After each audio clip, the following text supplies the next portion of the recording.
ઓમ હરિ ઓમ શ્રી ગુરુભ્યો નમઃ. હરિ ઓમ.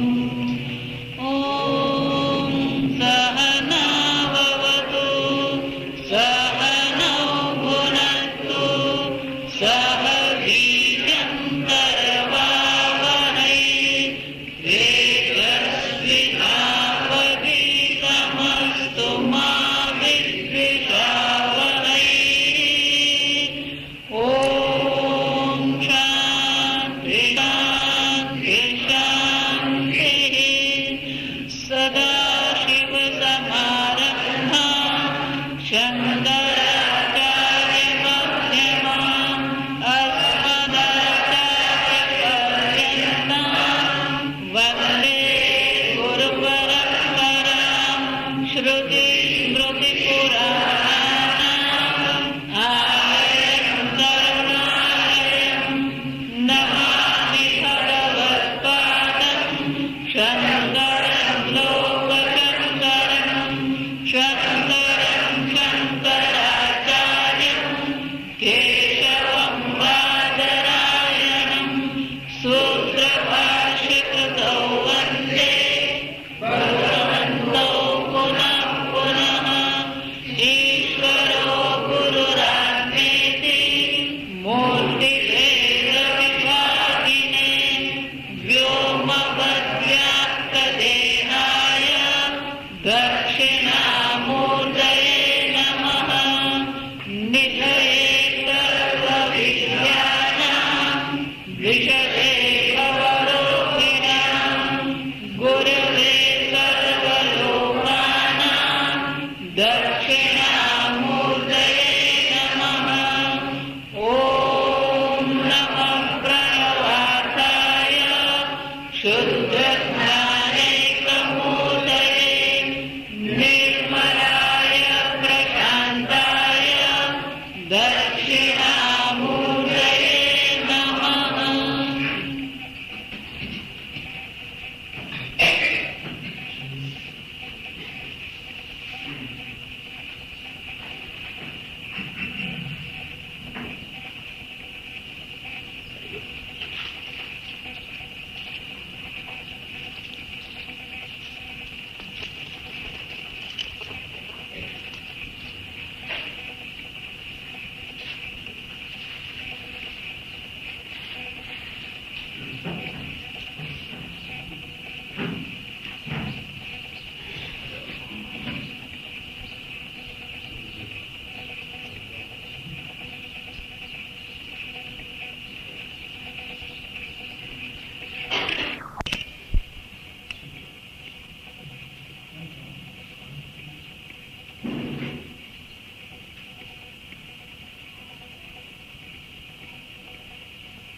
આપણી વૈદિક સંસ્કૃતિમાં વેદ એને પ્રમાણ માનવામાં આવે. વેદ ગ્રંથ નથી.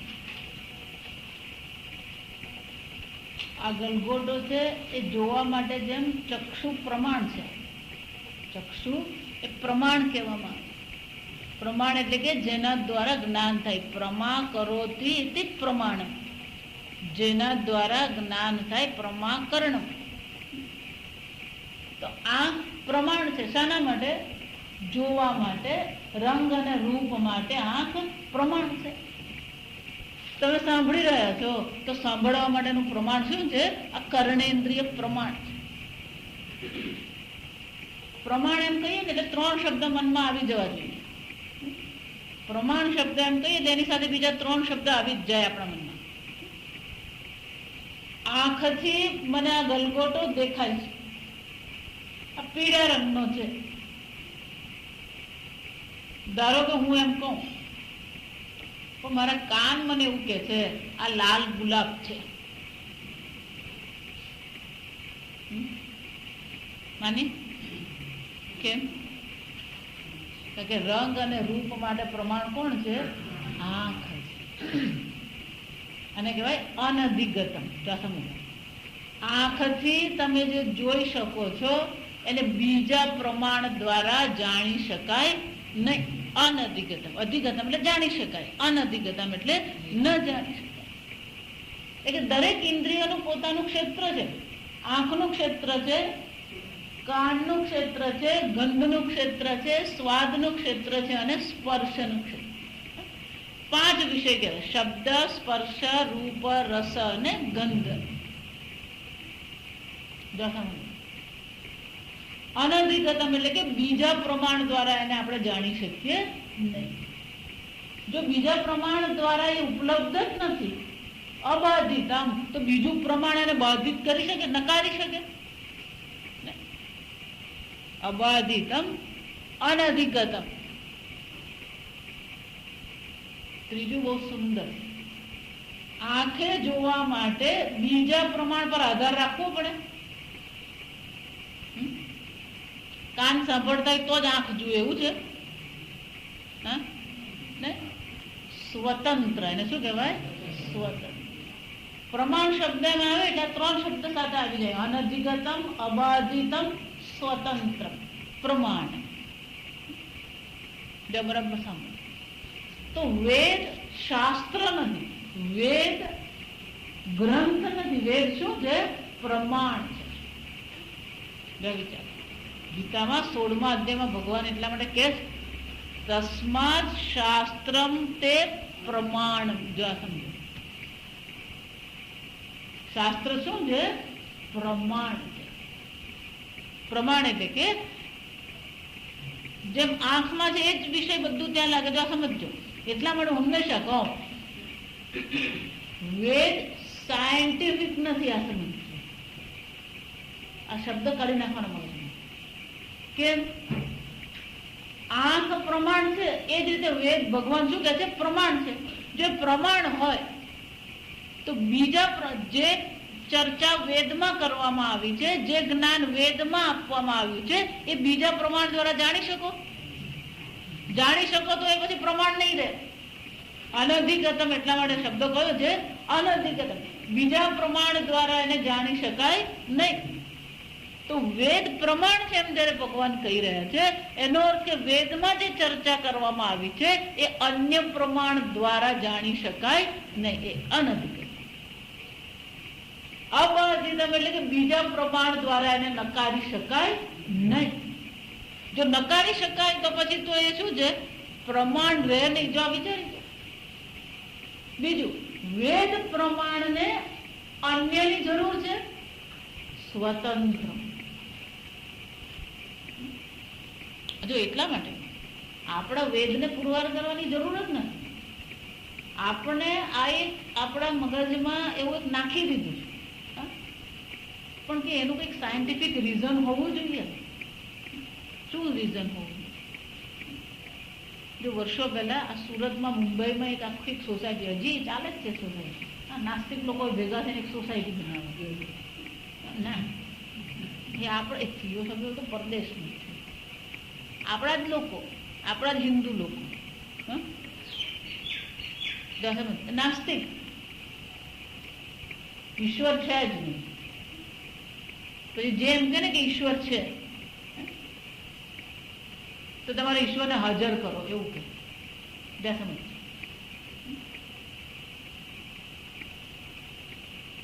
કેમ? પુરવાર થાય તો જ તમારા વિચાર. એ લોકોની સામે એક જ તર્ક આપવાનો. જો વિચાર, આ તર્ક બહુ સરસ છે.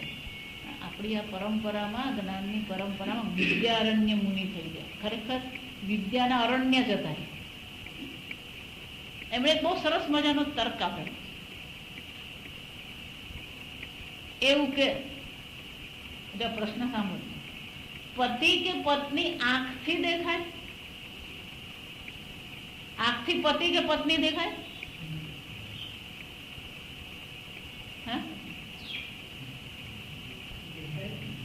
દેખાય?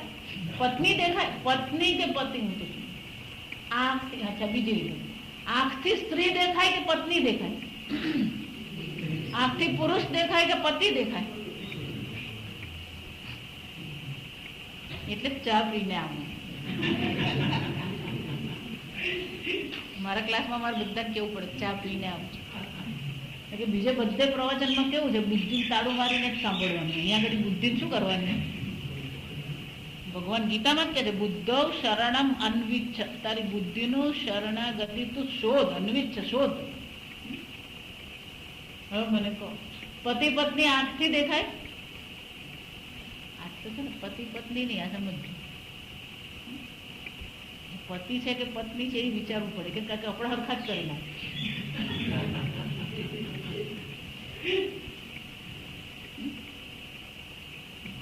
વિચાર આ પ્રશ્ન બહુ સુંદર છે.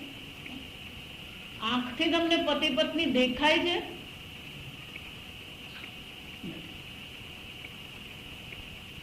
તો જો નાસ્તિક એવું કહેતા હોય કે પુરવાર થાય તો જ અમે તો માનીએ, તો પતિ અને પત્ની કેવી રીતે પુરવાર કરવાનો હોય?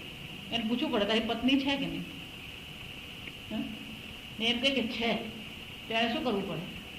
આ પત્ની છે એમ પુરવાર કરી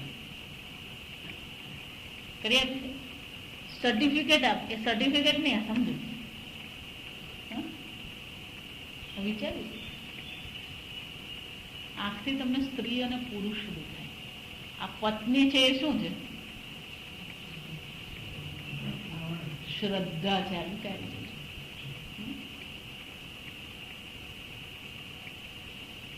અગ્નિની સાક્ષીમાં શું કરેલું છે? પત્ની અને પત્નીનો, પતિ અને પત્નીનો સંબંધ. તો પુરવાર થઈ શકે? પત્ની નામની વસ્તુ છે, પતિ નામની વસ્તુ છે. જો વિચાર એટલા માટે આપણું શાસ્ત્ર જે છે આ બધી ચર્ચા છે, આ સમજજો. પતિ અને પત્ની એક સંબંધ છે, પણ એ કઈ રીતે છે? વેદ શાસ્ત્ર આપણને આ શાસ્ત્રોક્ત રીતે આપણે આ લગ્ન વિધિ કરીએ અને પછી શું કહેવાય? આ હવે પતિ અને પત્ની. આ લગ્નની વિધિ બહુ સુંદર હોય. લગ્નની વિધિ આજે તો બધું શાંતાકારમથી જ લગ્ન થઈ જાય. તો સમજ લગ્નની વિધિમાં એવું કહેવામાં આવે આ લક્ષ્મી છે અને આ નારાયણ છે. જો વિચારીએ એટલે ખરેખર લગ્ન કોના કરવામાં આવે? લક્ષ્મી નારાયણ, છોકરા છોકરીના નથી, વર અને વધુના લગ્ન નથી. લગ્ન કોના હોય? લક્ષ્મી અને નારાયણ.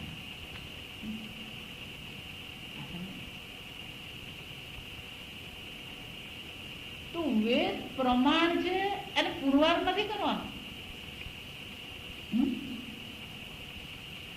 આંખ પ્રમાણ છે, પુરવાર કરી શકે?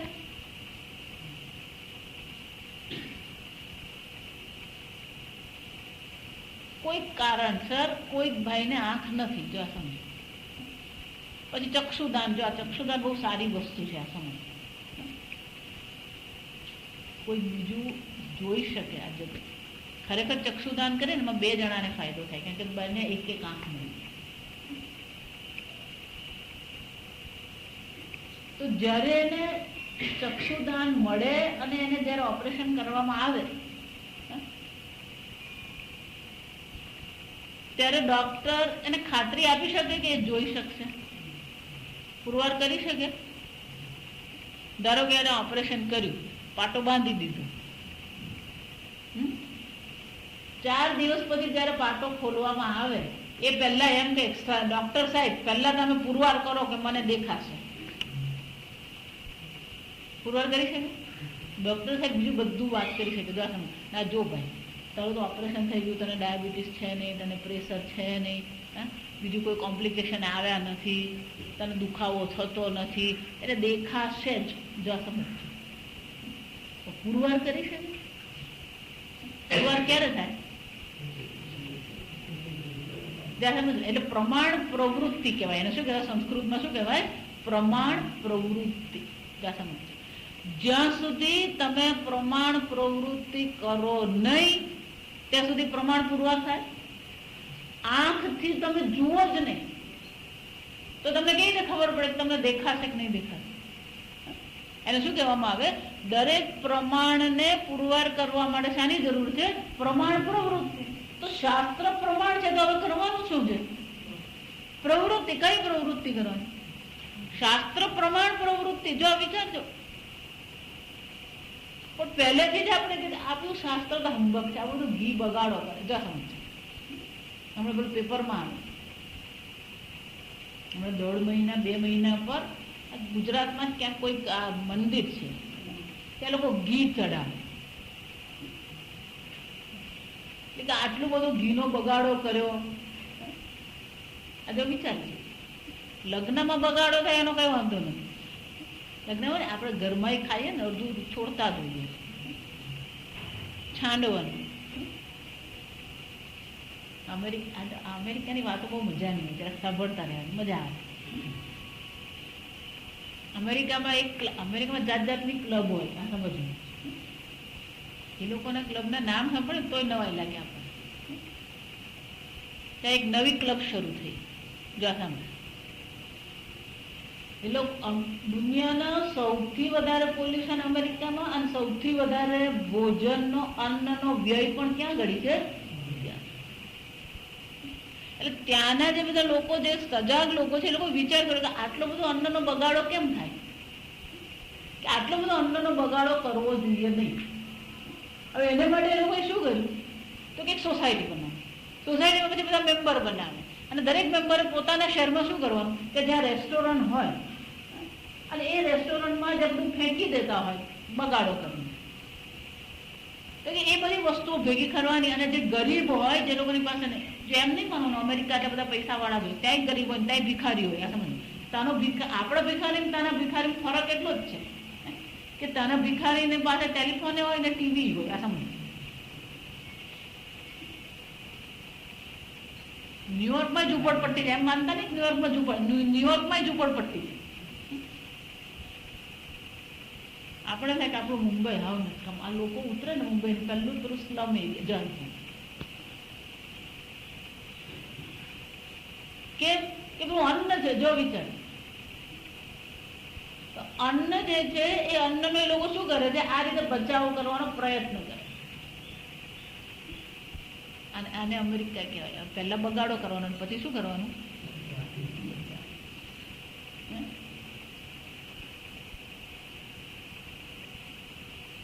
અમેરિકા પહેલા પોલ્યુશન કરવાનું, પછી હવે શું કરવાનું? અટકાવવાનું. પહેલા યુદ્ધ ચાલુ કરવાનું, પછી હવે શું કરવાનું? યુદ્ધ જોવું જોઈએ.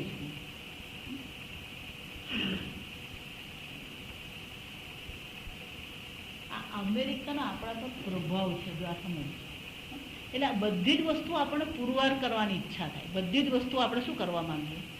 પુરવાર કરવા માંગીએ. તો શાસ્ત્ર પ્રમાણ પુરવાર કરવાનું, પ્રમાણ પુરવાર કરવા માટે જો વિચાર, પ્રમાણ પ્રવૃત્તિ છે. જો સમજજો, જ્યાં સુધી તમે શાસ્ત્ર પ્રમાણ પ્રવૃત્તિ કરો નહીં ત્યાં સુધી તમને ખબર પડવાની જ નથી. તો કે શાસ્ત્ર પ્રમાણ છે ને તો બસ અમે વાંચી લઈએ એટલે આવડી જાય. અમને વાંચી લેવાનું, પ્રમાણ પ્રવૃત્તિ કરી લેવાનું.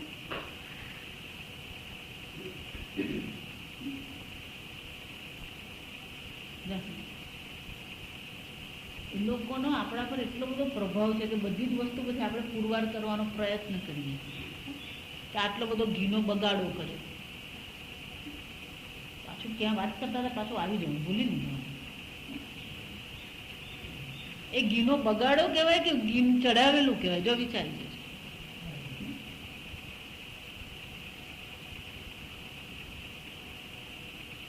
વિચાર, કોને બગાડો કેવો, કોને પૂજા કેવી ને એ આપણે વિચારવું. આટલું બધું ઘી ચડાવ્યું ભગવાનને, બધા ભગવાને થાકી જાય. કોણે કીધું ભગવાન થાકી જાય?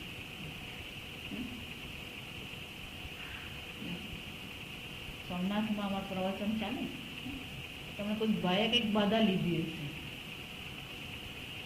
રોજ બપોરે પેલા 2 કેન ભરીને દૂધ ચડાવે, પછી મધ ને દૂધ ને ગાય ને ઘી.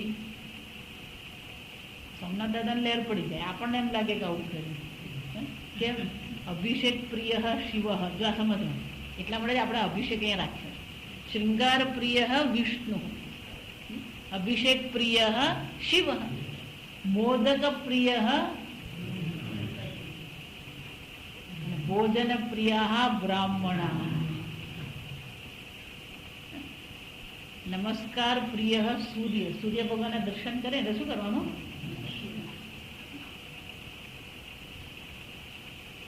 આ બધી વસ્તુ જો સમજો, પાછા અહીંયા જ આવી જોઈએ કે આ બધા માટે પ્રમાણ કોણ છે? વેદ પ્રમાણ છે, શાસ્ત્ર પ્રમાણ છે. આ શંકરાચાર્યજીનો આપણા પર બહુ મોટો ઉપકાર છે. આ સમજજો, શંકરાચાર્યજી આ વેદ પ્રમાણ છે. એના માટે તો કઈ કેટલાય ગ્રંથો ને કેટલાય પુસ્તકો લખીને. કેમ? કારણ કે આપણે આ પ્રમાણ પ્રવૃત્તિ એટલે કે પ્રમાણ બુદ્ધિ જ નથી થતી. આંખમાં જેટલો તમારો વિશ્વાસ છે એટલો જ વિશ્વાસ ક્યાં હોવો જોઈએ? આ શાસ્ત્ર પ્રમાણ પર. આંખ પર એક વાર તમે એમ કીધું આ ગલગોટો છે, પછી ગમે તે આવીને તમને કંઈ પણ કહે, તમે શું કરો? હું એમ કહું, જો મારા હાથ પર હાથી છે, જોયો, હું કહું છું કે હાથી છે એટલે હોવો જ જોઈએ, હોવો જોઈએ ને? છે હાથી? કેમ?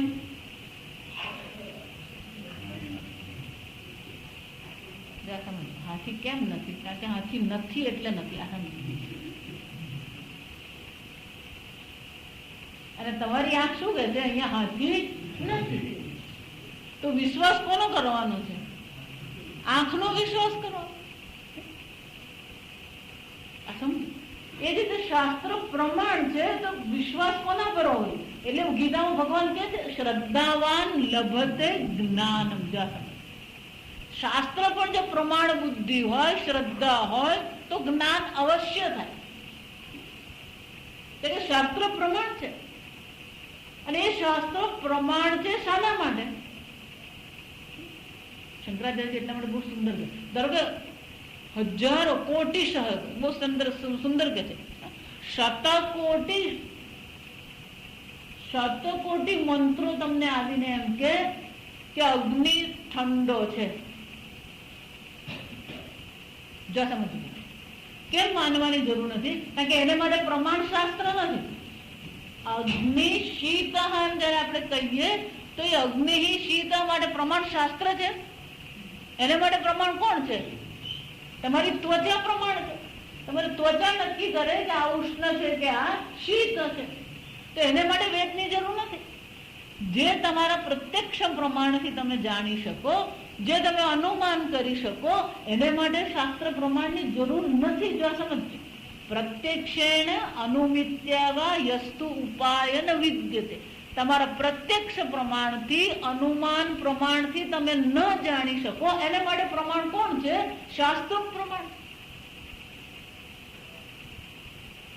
પછી દાદા પછી હું જો જાણી શકું નહીં ને મારા પ્રમાણની બહારની વસ્તુ છે તો પછી એ છે જ નહીં એવું કરીએ તો વિચાર. હું જાણી શકું તો જ છે, નહીં જાણી શકું તો શું છે? નથી. ચાલે એવું કહીએ તો? જો વિચાર, શાસ્ત્ર શું કહે? જો વિચાર, આપણે બધાને આ બધા શબ્દો ખબર જ છે.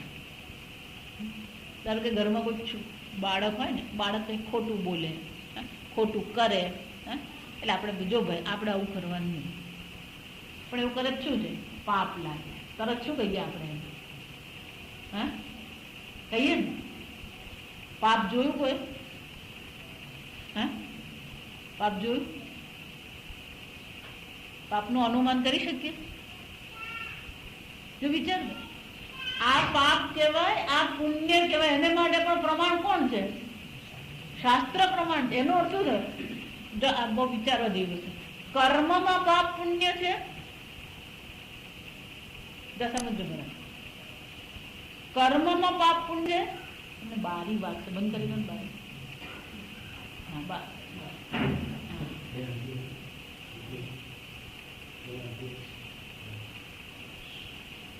જો કર્મમાં પાપ પુણ્ય હોય ને, તો આ બીજું સમજજો, તો કર્મમાં પાપ પુણ્ય હોય તો એ પ્રત્યક્ષ થઈ ગયું, તો પછી એને શાસ્ત્ર પ્રમાણની જરૂર નહીં પડે. જો સમજો બધા, હિંસા ન કુર્યા જો આદેશ છે, વિધિ છે, અને કહેવાય વિધિ. શાસ્ત્રની વિધિ શું છે? હિંસા ન કુર્યા. જ્યાં બરાબર સાંભળો, હિંસા કરવી જોઈએ નહીં. હિંસા કોને કહેવાય? બરાબર વિચાર. પરપીડનમ હિંસા. શંકરાચાર્યની વ્યાખ્યા શું કહે છે?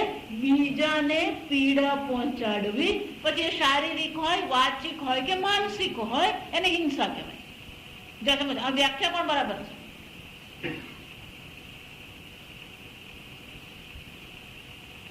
તો બીજાને પીડા પહોંચાડવી હિંસા.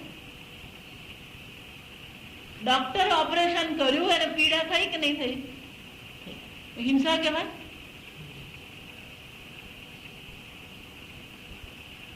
પરપીડનમ હિંસા. હિંસા થઈ, પીડા થઈ ને. પણ કૃષ્ણ ભગવાન યુદ્ધમાં સારથી બન્યા. અને અર્જુનને કીધું આ ધર્મ યુદ્ધ છે. ધર્માધિ અન્ય યુદ્ધ ક્ષત્રિયસ્ય ન વિદ્યતે. અર્જુન, આ ધર્મ યુદ્ધ છે, આના જેવું યુદ્ધ તો ક્ષત્રિયને બહુ દુર્લભ છે. અર્જુન, તું યુદ્ધ કર. તસ્માત યુદ્ધસ્વ ભારત. તું યુદ્ધ કર. તો હિંસા થઈ કે નહીં થઈ?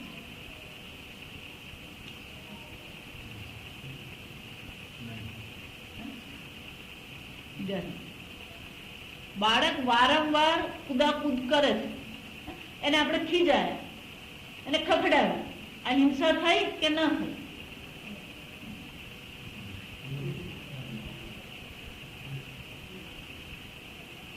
વિચાર. એનો અર્થ શું છે?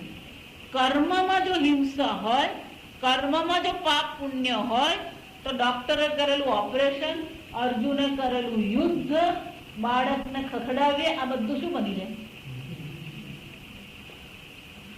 પાપ થઈ જાય. કર્મમાં જો પાપ પુણ્ય હોય તો આ બધી વસ્તુ શું બની જાય? પાપ છે. પાપ. બીજું, સત્યમ વદ. શાસ્ત્ર છે, ડોક્ટર છે, એની પાસે કોઈ ભાઈ ગયા, બધી તપાસ કરવામાં આવી, સોનોગ્રાફી કરી, ખબર પડી કે લાસ્ટ સ્ટેજનું કેન્સર. એટલે પેલા ભાઈ જાય પાછા, ત્યારે ડોક્ટરે શું કરવાનું? સત્યમ વદ.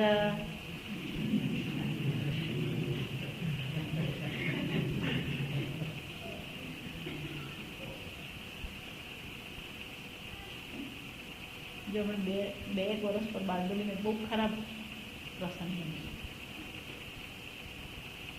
4 મિત્રો, પતિ પત્ની 4 જણા, 2 મિત્રો ને 2 પત્ની, લોકો ગયેલા ફરવા. આવતા હતા હાઈવે પર, જે પેલા ગાડી હાંકતા હતા ને એમને 1 સેકન્ડ માટે જોકું આવી ગયું ને ગાડી શું થઈ ગયું? હર્યું. એટલે સીધી ગાડી ઝાડમાં જઈને શું થઈ ગઈ? અને એવી જોરમાં ટકરાય તો બારણા ખોલી ગયા. જો સમજ, બારણું પાછલું ખુલ્યું અને જે ભાઈ બેઠેલા એ સીધા રસ્તા પર પડ્યા. રસ્તા પર પડ્યા અને સીધું ત્યાં ને ત્યાં શું થઈ ગયું? બે છૂટી. આ બાજુનું બારણું ખુલ્યું, એમની પત્ની રસ્તાની આ બાજુ પડી, માટી પર પડી, બચી ગઈ. હવે એના માતા પિતાને ફોન કરીને શું કહી દેવાનું? સત્યમ વદ.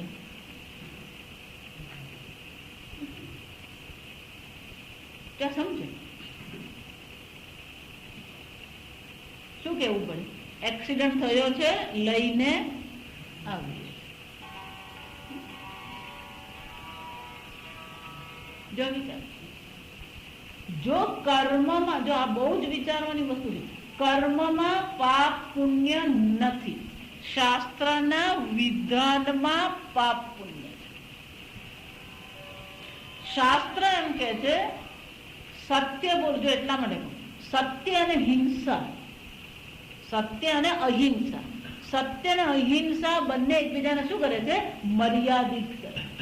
સત્ય હોય પણ હિંસાજનક હોય તો શું કરવાનું?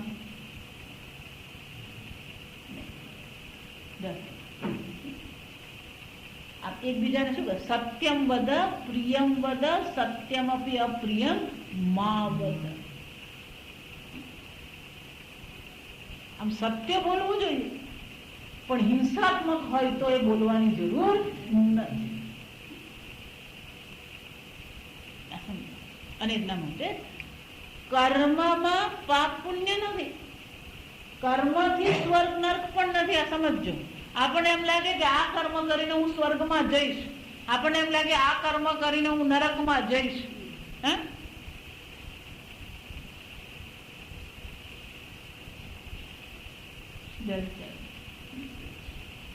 નારદજીને એમ થઈ ગયું કે હું તો ભગવાનનો શ્રેષ્ઠ ભક્ત છું. આજે આ બહુ સરસ મજા. એટલે ભગવાનને એમ થયું કે હવે નારદજીને કે દ્વારકાધીશ ભગવાનને ઈચ્છા થાય ને ત્યારે મળવા જઈ શકે. નારદ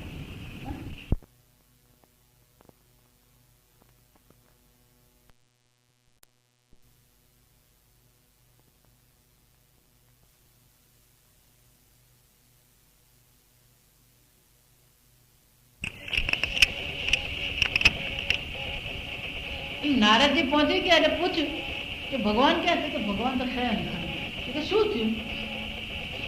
માથું બહુ દુખે છે, સવારથી ભગવાન સુઈ જ રહ્યા છે, ઉઠ્યા જ નથી, એમને માથું બહુ દુખે છે. પણ કે આ તમારો દ્વારકાધીશ, તમારે આ દ્વારકા આખી છે, તમારા વૈદ ને બધા કે કશું જ કામ લાગતું નથી. નારદ માથું ઉતરતું જ નથી ભગવાન. હવે નારદજી પહોંચ્યા, પ્રણામ કર્યા, ભગવાન માથું દબાવી આપ્યું, ભગવાન આમ કરો, એ સેવા કરી, બધું જ કર્યું, માથું ઉતરાઈ ગયું. તો નારદજીને થયું કે અમારે ભગવાનને પૂછવું પડે, ભગવાન કંઈક કોને આ તમારું માથું કેમ, કંઈક ઉપાય તો હશે ને? આ તમારું માથું દુખે છે ને એનો કંઈક ઉપાય બતાવો ને, કંઈક અમે કરીએ. એટલે ભગવાન કે એક ઉપાય છે નારદ. તો કયો? કે કોઈ ભક્તને પદ રજ જો મળી જાય ને, અને એ પદ રજ જો મારા માથા પર લગાવે ને તો મારું માથું.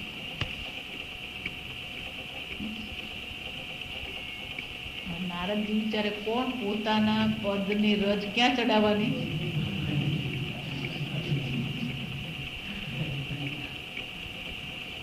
કોઈ તૈયાર નહીં. કેમ? નરકમાં જવાનો વારો આવે.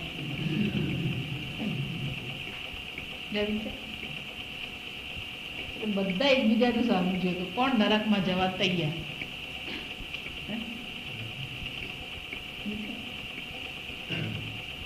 એટલે ભગવાનને ખબર કે કોઈ કઈ બોલવાનું જ નથી.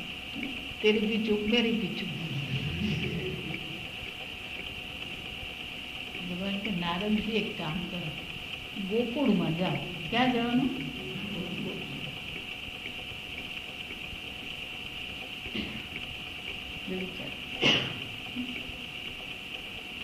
ગોપીઓ પાસે ગયા, નારદજીને વાત કરી. એટલે ગોપી કે પણ ભગવાનને પૂછીને આવ્યા કે નહીં કે ઉપાય શું છે? કે આ ઉપાય પૂછ્યો છે તો બોલો ને, કે આ ભગવાનને આટલું માથું દુખે છે ને અત્યારે આમ શાંતિથી ઊભા છો કે તમારે કંઈક ફરક પડતો જ નથી તમને? ભગવાને એવું કીધું કે મારા ભક્તને પદરજ જો મારા મસ્તક પર લગાવે ને તો મારું મસ્તક. ગોપી કે નારદજી ઊભા શું રહ્યા છો? આ મારા પદની રજ જેટલી લેવી ને કોથળા ભરીને લઈ જાઓ. વિચાર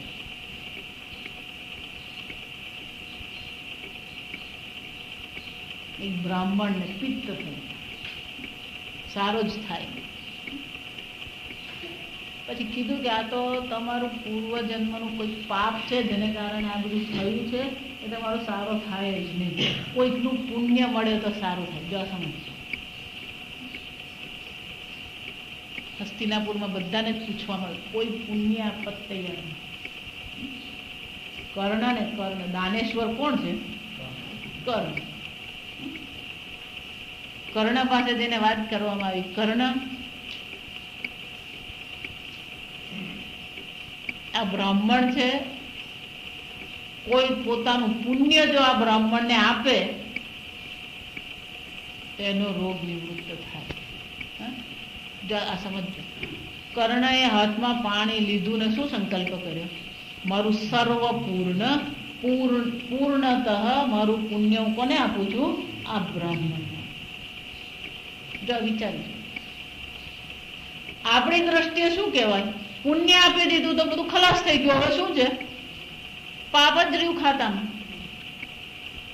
ગોપીએ પદરજ આપી, એ ભગવાનને પદરજ ભગવાનના મસ્તક પર ચડી, ગોપીને શું લાગવાનું? પાપ લાગવાનું. જો સમજો, તમે જે પાપ પુણ્યની વ્યાખ્યા કરો છો ને એ કર્મને આધારે આપણે કરીએ છીએ. પાપ પુણ્યની વ્યાખ્યા કર્મને આધારે નથી. કર્ણએ પોતાના પુણ્યનું દાન કર્યું તો એ દાન પણ શું થયું? પુણ્યનું દાન કરવાનું પણ પુણ્ય ખરું કે નહીં? અને પુણ્યથી અનેક ગણું હશે કે નહીં? ખોટનો ધંધો નથી આ, તેમાં શેર બજારનો ધંધો નથી આ. તમે કારણ કે એને શું કર્યું છે? દાન કર્યું. દાન કર્યું તો એને શું મળ્યું? એનું ખાતું ખાલી નથી થયું. સમજજો,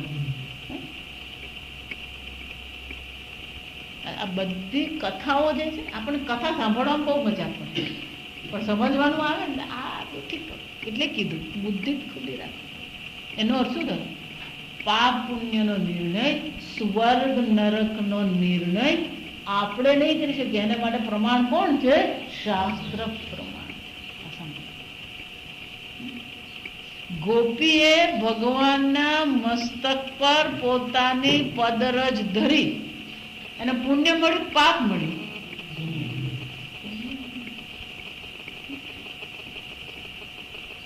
પણ આ પ્રકારથી શાસ્ત્ર પ્રમાણ છે.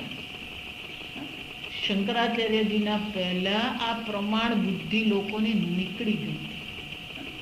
કેમ? કારણ કે બધા યજ્ઞ કર્મમાં પડેલા, બસ યજ્ઞ કરવાના, પુણ્ય ભેગું કરવાનું, પણ શાસ્ત્ર પ્રમાણ છે એવી પ્રમાણ બુદ્ધિ નથી.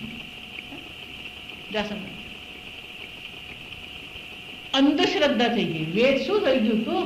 અંધશ્રદ્ધા. અને અંધશ્રદ્ધા એટલી બધી ફેલાઈ ગયેલી કે પછી એના વિરોધ થવા માંડ્યા. અને વેદના વિરોધને લીધે પછી બીજા સંપ્રદાયો શરૂ થયા જે વેદ વિરોધી હતા, જે લોકો શાસ્ત્રને પ્રમાણ માનવા તૈયાર જ. અને એ સંપ્રદાય બધા આપણા ભારત દેશમાં જ શરૂ થયા અને ભારત દેશમાં જ ફેલાયા. એટલે હું હંમેશા કહું કે શંકરાચાર્યજીનું આપણા પર બહુ મોટું ઋણ છે. આપણે અત્યારે હિન્દુ છીએ એના માટે કોણ એ ઋણ કોનું છે આપણા પર? આદિ શંકરાચાર્યજીનું છે. આ સમજજો. તમે હું આપણે હિન્દુ છીએ, આપણો વૈદિક ધર્મ અત્યારે છે, આપણે અહીંયા બેસીને શાસ્ત્ર અધ્યયન કરી શકીએ છીએ, પૂજા પાઠ કરી શકીએ છીએ. આ બધાનો શ્રેય કોના પાસે છે? શંકરાચાર્યજીને મળવો જોઈએ. પછી જે બધા મહાત્માઓ થઈ ગયા ને એમણે બહુ મોટા કામ કર્યા છે, એવું કોઈ પ્રશ્ન જ નથી. અનેક આચાર્યો થઈ ગયા ને દરેક આચાર્યએ પણ બહુ મોટા મોટા કામ કર્યા ને અત્યારે અનેક મહાત્માઓ કરી જ રહ્યા છે. આપણને એમાં કોઈ વિરોધ નથી. પણ અત્યારે આપણે હિન્દુ છીએ કે આપણી વૈદિક સંસ્કૃતિ છે, આ પ્રમાણ બુદ્ધિ છે, આ શાસ્ત્ર છે, કોને કારણે? શંકરાચાર્ય. એ શંકરાચાર્યજીએ આ ફરીથી વૈદિક સંસ્કૃતિ પ્રમાણ બુદ્ધિની સ્થાપના કરી. એટલું જ નહીં, આ વેદનું લક્ષ્ય માત્ર કર્મ નથી. આ સમજો, કર્મ કરવું અને પાપ પુણ્ય ભેગા કરવા એ વેદનું લક્ષ્ય છે જ નહીં. મનુષ્ય જીવનનું લક્ષ્ય નથી. આ મનુષ્ય જીવનનું સાચું લક્ષ્ય શું છે એ દર્શાવવાનું કામ પણ કોને કર્યું છે? શંકરાચાર્ય. આપણે એમ જ માનીએ છીએ કે વૈકુંઠ લોકમાં ગયા ને ગોલોકમાં ગયા ને કૈલાસ ધામ ગયા ને અક્ષરધામ ગયા ને. આ જીવનનું લક્ષ્ય નથી. આપણા જીવનનું લક્ષ્ય શું છે? આ મનુષ્ય જીવન આપણને મળ્યું શાના માટે મળ્યું? આ સમજો. વેદ ચૂડામણી એટલે શંકરાચાર્યજી કહે છે દુર્લભમ ત્રયમેવ તત. ત્રણ વસ્તુ દુર્લભ છે આ જગતમાં.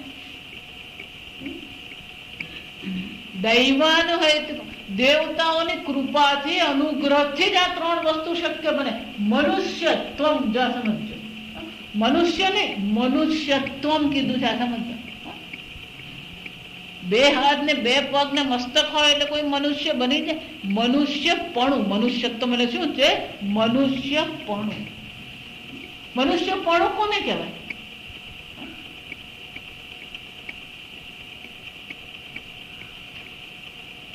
હું માણસ માણસ બનું, જો સમ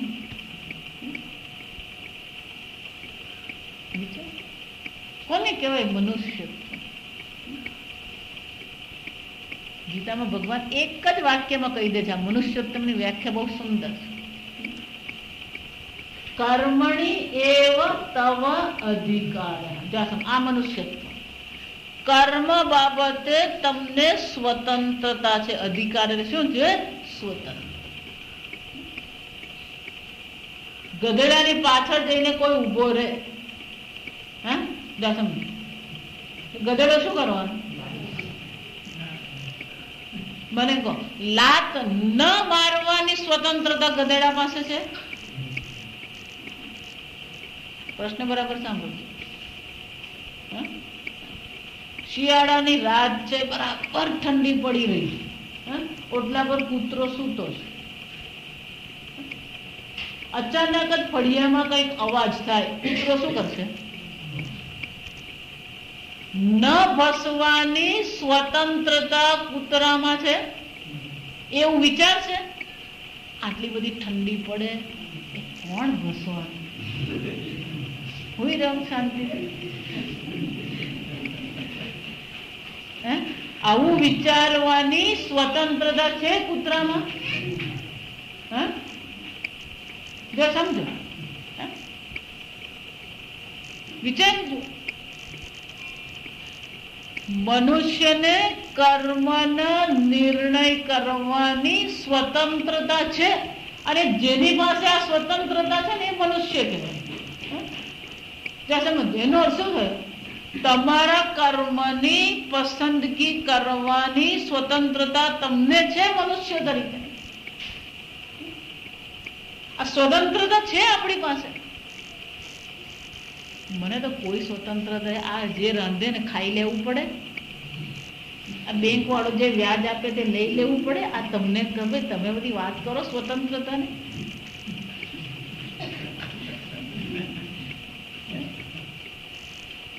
આ ઘરમાં વહુ આવી, વહુ જે રાંધે તે શું કરવાનું? મારા માસી હતા એવું કહેતા, બહુ સરસ વાત કરતા, બહુ પ્રેક્ટિકલ વાત હતી કે છોકરી થાય ને ત્યાં સુધી પહેરી ઓઢી લેવાની, અને વહુ આવે ને ત્યાં સુધી ખાઈ પી લેવાની.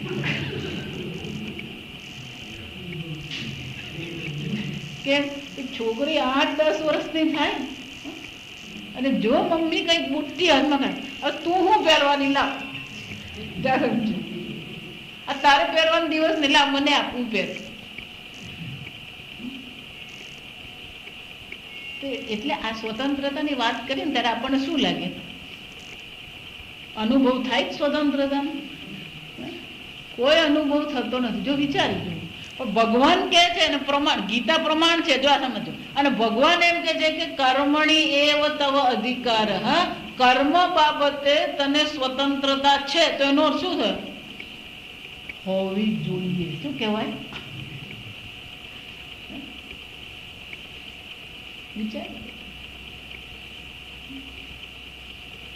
પણ આપણે કોને સ્વતંત્રતા સમજીએ? મન ફાવે એમ ખાવું, મન ફાવે ત્યારે ઉઠવું.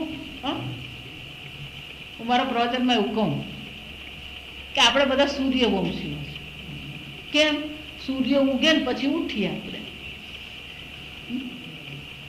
અને મારા એક સ્ટુડન્ટ છે, એ મને એવું કે, માતાજી હું તો આમ સૂર્યવંશી વિચારું છું. એટલે આપણે શું માને? સ્વતંત્રતા કોને સમજીએ છીએ આપણે?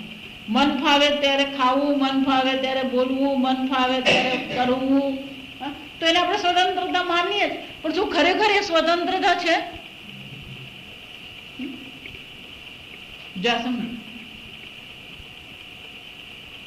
સ્વતંત્રતા નથી, આ સમજો. આ સ્વચ્છંદતા છે. આ શું છે? સ્વચ્છંદતા. આપણે એવું માનીએ જ કે મારી પાસે ગાડી હોય તો હું સ્વતંત્ર. બેન છે બિચારા અફસોસ કરે છે કે એમની છોકરી એમને કહેતી હતી કે મમ્મી હું તને શીખવું, 2 વ્હીલર શીખવું, એ શીખ્યા નહીં. હવે મને કહે છે કે હવે આવડતું નથી ને એટલે બહુ મુશ્કેલી પડી. જો સમજો તો આ સ્વતંત્રતા છે, આ મનુષ્યત્વ છે. જ્યારે ભગવાન એમ કહે છે કે કર્મ કરવાની સ્વતંત્રતા તમને છે, કર્મની પસંદગી તમે કરી શકો છો, આ મનુષ્યત્વ છે. કયું કર્મ કરવું, કયું કર્મ ન કરવું, કર્તુમ શક્ય અકર્તુમ શક્ય અન્યથા વારે કરતું. કરીએ પણ ખરા, ન પણ કરીએ અને બીજી રીતે પણ કરીએ. શિબિરમાં જઈએ પણ ખરા, શિબિરમાં નહીં જઈએ. મારાથી કેસેટ બનાવી દેજો એટલે હું સાંભળી લઈશ અને અન્યથા કે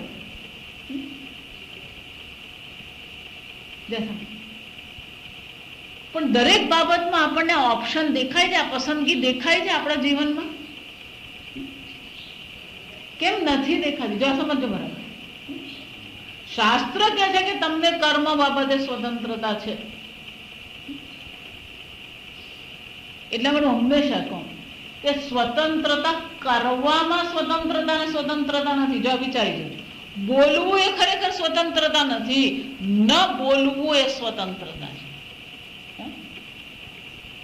કરવું એ સ્વતંત્રતા નથી, કરવાથી પોતાને અટકાવવું ખરેખર સ્વતંત્રતા છે.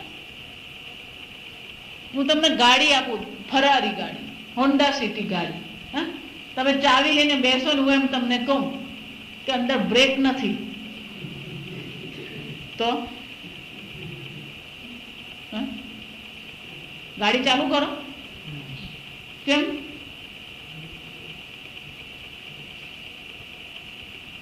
એનો અર્થ શું થયો? કર્મ કરવા કરતા બ્રેક તમારી પાસે છે કે નહીં?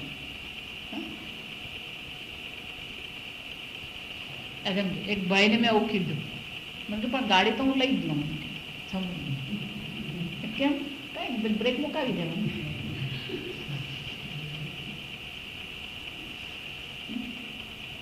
ફરારી ગાડીની બ્રેક લગાવે તેનો 1 લાખ રૂપિયા થઈ જાય. સમજી એનો અર્થ શું થયો? જે બ્રેક વગરની ગાડી કામની નથી. એમ કર્મ કરવું એ સ્વતંત્રતા નથી. મન ફાવે એમ બોલવું, મન ફાવે એમ ખાવું. જો વિચારજો,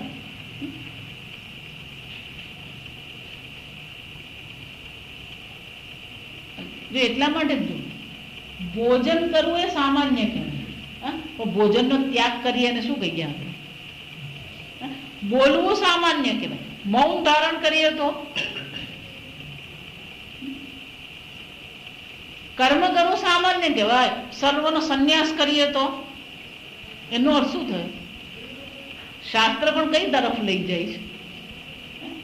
બ્રેક તરફ લઈ જાય. જો સમજો તો મનુષ્યોત્તમ ક્યારે પ્રગટ થાય? બોલીએ તો મનુષ્યોત્તમ પ્રગટ થાય. કઈ કર્મ કરીએ તો મનુષ્યોત્તમ પ્રગટ થાય. કરીએ પણ ખરા અને જરૂર પડે ન પણ કરીએ. ભોજન કરીએ પણ ખરા, જરૂર પડી ન પણ કરીએ તો શું કહેવાય? એ મનુષ્યોત્તમ કહેવાય. તો શંકરાચાર્ય શું કહે છે? દુર્લભમ. આ મનુષ્યોત્તમ કેવું છે? દુર્લભ છે. મનુષ્ય શરીર મળી જાય છે પણ મનુષ્યત્વ કેવું છે? દુર્લભ.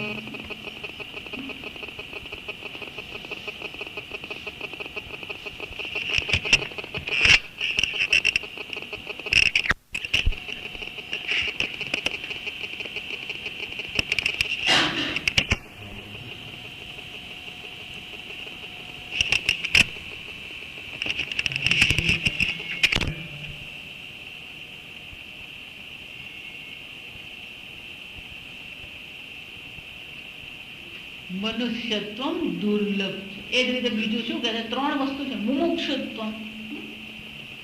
મનુષ્ય જન્મ મળ્યા પછી મોક્ષની ઈચ્છા થવી પણ શું છે? દુર્લભ છે. કેમ? કારણ કે અહીંયા આપણને ઘણું બધું આકર્ષણ છે, ફસાવાની વસ્તુઓ છે, અને એટલે શંકરાચાર્યજી કહે છે મનુષ્ય શરીર મળ્યા પછી મોક્ષની ઈચ્છા થવી પણ શું છે? દુર્લભ છે. આને જ કહેવાય જીવનનું લક્ષ્ય. અને આગળ કીધું આદિ શંકરાચાર્યજી આ મનુષ્ય જીવન મળ્યા પછી આપણા જીવનનું લક્ષ્ય પણ દર્શાવી ગયા. મોક્ષ એ મનુષ્ય જીવનનું લક્ષ્ય છે. ભાગવતમાં પણ શ્રી કૃષ્ણ ભગવાન સ્વયં કહે છે નૃદેહમ દુર્લભમ સુદુર્લભમ. આ મનુષ્ય દેહ કેવો છે? દુર્લભ. દુર્લભ જ નહીં, સુદુર્લભ.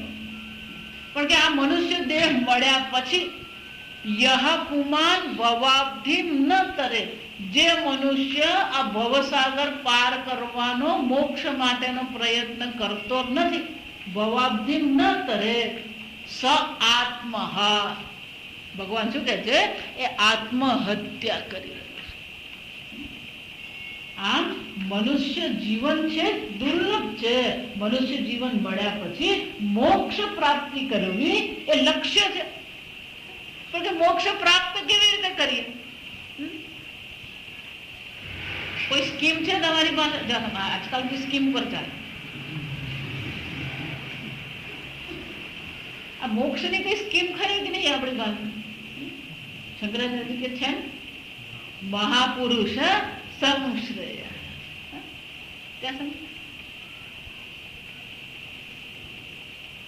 આમ જાતે થઈ શકે નહીં. મહાપુરુષ સંશ્રય કે આ મોક્ષ જાતે મળે નહીં. મોક્ષ સમજા, મોક્ષ શબ્દ બહુ સરસ છે. મોક્ષ એટલે કંઈકથી છૂટવું. મોક્ષ એટલે શું છે? કંઈકથી છૂટવું.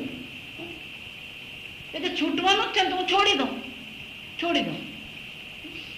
બલિરાજાને થયું વામન અવતારમાં, જયારે બલિરાજાને ભગવાને જોયું કે આ તો ગરબડ જ છે અને એમાં યજ્ઞ કરે પછી તો શું છે?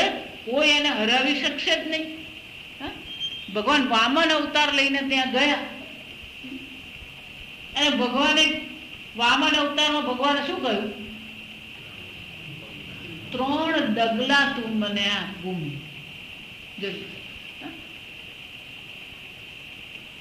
મનમાં તો બલિરાજાને હસવું જ આવતું. આ સમજો, હાસ્યાસ્પદ જ લાગ્યું. કેમ? આમે વામન છે અને 3 ડગલા માગ્યા.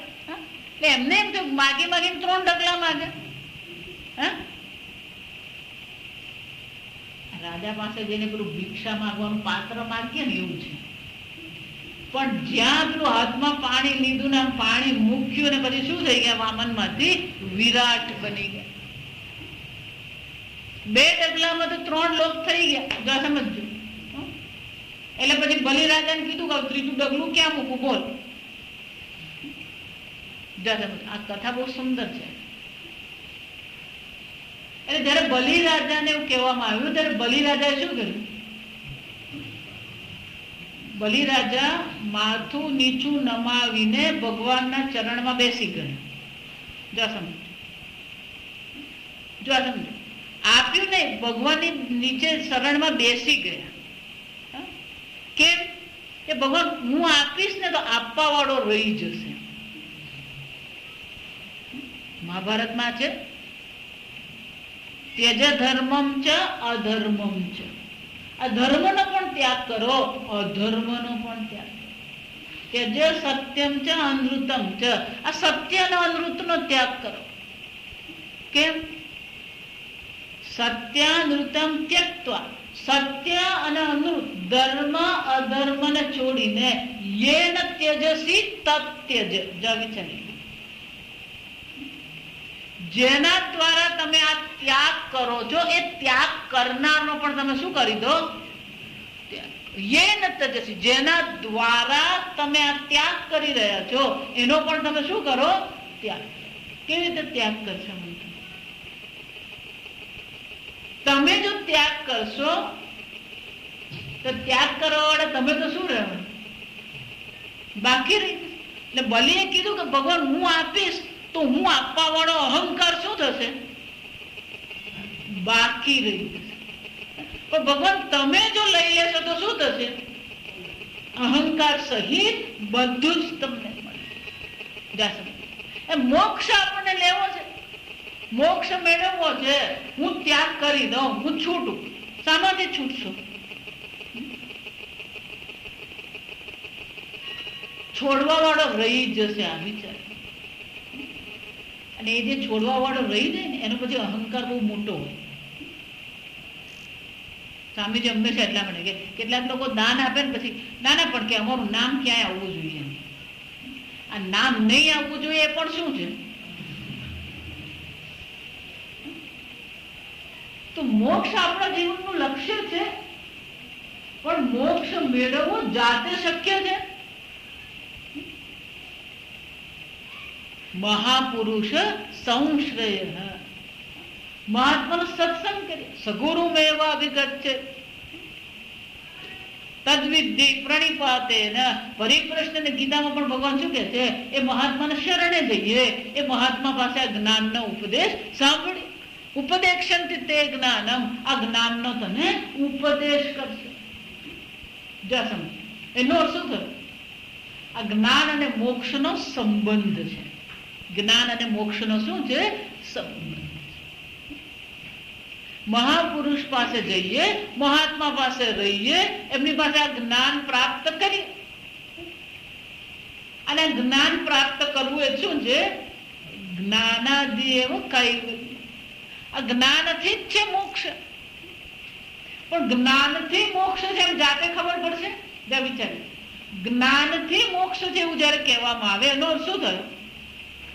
આજે જ્ઞાન શબ્દ બહુ સુંદર છે. આપણે જ્ઞાનને બહુ સામાન્ય વસ્તુ માનીએ, પણ જ્ઞાન જેવું અદભુત વસ્તુ બીજું કોઈ નથી. જો વિચાર, જ્ઞાન કઈ નવી વસ્તુ ઉત્પન્ન કરે કે છે એનું જ્ઞાન આપે? હે? જ્ઞાન નવું વસ્તુ કોઈ આપશે તમને? નહીં. જે છે એને તમને સમજ આપે. જો સમજ. તો જ્ઞાનથી મોક્ષ એમ જયારે કહેવામાં આવે તો શું થયું? ઉત્પન્ન થયો મોક્ષ. જ્ઞાનથી મોક્ષ નો અર્થ શું થાય? જો સમજો. લોકો અહીંયા આગળ જ અટવાય છે. કેટલાય લોકો આ બધા પ્રયત્ન કરી રહ્યા છે. પહેલા જ્ઞાન મેળવવાનું, પછી આમ ધ્યાન કરવાનું, આ બધું આવશે અહીંયા આગળ ભણીશું ને. પેલા શું છે? જ્ઞાન મેળવી લીધું, હવે હું શું કરું છું? મોક્ષનો પ્રયત્ન. જ્ઞાનથી મોક્ષનો અર્થ શું થયો?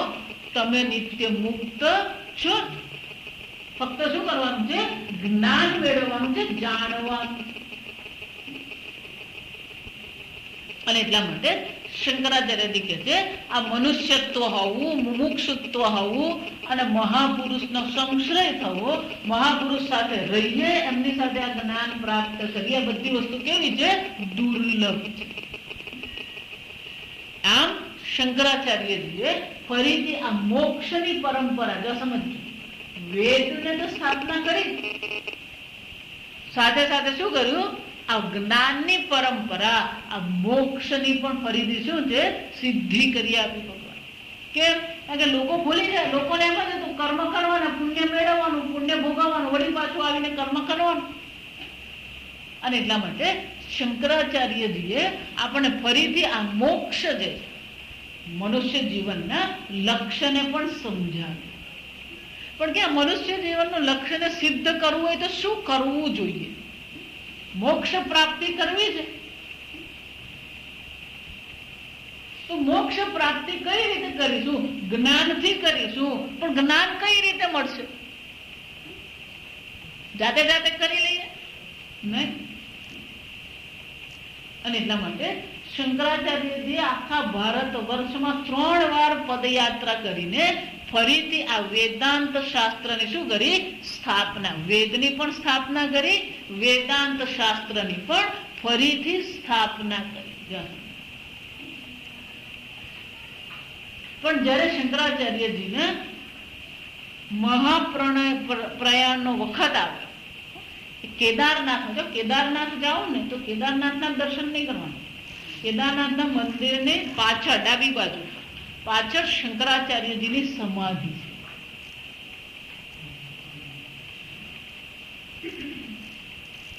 તો ત્યાં શંકરાચાર્યજી જયારે જાહેર કહ્યું કે હું હવે આ દેહ છોડી રહ્યો છું, ત્યારે એમના શિષ્યોએ કીધું કે ભગવાન તમે દેહ છોડી રહ્યા છો, પણ છોડતા પહેલા શું છે, સંક્ષેપમાં તમે અમને ઉપદેશ કરો. તમે જે કઈ અધ્યયન કરાવ્યું છે એનો શું કરો, સાર રૂપે પણ તમે અમને ઉપદેશ કરો. અંતિમ ઉપદેશ તરીકે તમે કઈ કહી જાઓ અમને. એટલે શંકરાચાર્યજીએ વિચાર કર્યો કે અંતિમ ઉપદેશ મારે કરવાનો છે, પણ એ સાર રૂપ હોવો જોઈએ અને એમાં સર્વનો સમાવેશ થવો જોઈએ. સમજો, કર્મ પણ નકામું નથી, વેદ પણ નકામ, બધી જ વસ્તુ કામની છે. સમજો. અને એટલા માટે શંકરાચાર્યજીએ અંતિમ જે ઉપદેશ કર્યો એ અંતિમ ઉપદેશને આ ઉપદેશ પંચકમ અથવા તો સાધન પંચકમ કહેવામાં. જેમ આપણે શરૂઆતથી બધા જ અને અનેક નામ છે. જો આ સમજો, ઉપદેશ પંચકમ કહેવામાં આવે, સાધન પંચકમ. પંચકમ એટલા માટે કે 5 શ્લોક છે. ઉપદેશ પંચકમ એટલા માટે છે કે અંતિમ ઉપદેશ એમનો હતો. એટલું જ નહીં, એને સોપાન પંચકમ કહેવામાં આવે છે. કેમ કે આ સોપાન છે, મોક્ષ પ્રાપ્તિ માટેના સોપાનની ચર્ચા છે. 5 શ્લોકોમાં શંકરાચાર્યજીએ આ 5 શ્લોકમાં 30 સોપાન બતાવ્યા. જો સમજો, આપણું જીવન કેવું હોવું જોઈએ, આપણા વિચારો કેવા હોવા જોઈએ, આપણી વાણી કેવી હોવી જોઈએ, આપણું ભોજન કેવું હોવું જોઈએ, આ વાણી પ્રત્યે, ભોજન પ્રત્યે આપણી ભાવના કેવી હોવી જોઈએ, આ સર્વ પ્રકારથી શંકરાચાર્યજીએ સંક્ષેપમાં સંપૂર્ણ વેદાંત જ્યાં સમજાવ્યું એને શું કહેવામાં આવે છે, સાધન પંચકમ. અને મેં કીધું એમ શંકરાચાર્યજી હંમેશા જ્યારે પણ ઉપદેશ કરે પહેલું વેદ પ્રમાણ છે એ પહેલું બતાવે. કેમ કે વેદ પ્રમાણ વિના બીજું બધી વસ્તુ શું છે, નિરર્થક છે. સમજો, આપણું સંપૂર્ણ જીવન આના આધારે છે. અત્યારે પણ આધુનિક જીવન ભલે આપણે કહેતા હોઈએ, પણ અત્યારે પણ આપણું જીવન કોને આધારે ચાલી રહ્યું છે, આ વેદ પ્રમાણથી જ ચાલી રહ્યું છે. અને એટલા માટે શંકરાચાર્યજીનો પ્રારંભ જ ત્યાંથી આ સાધન પંચકમાં થાય.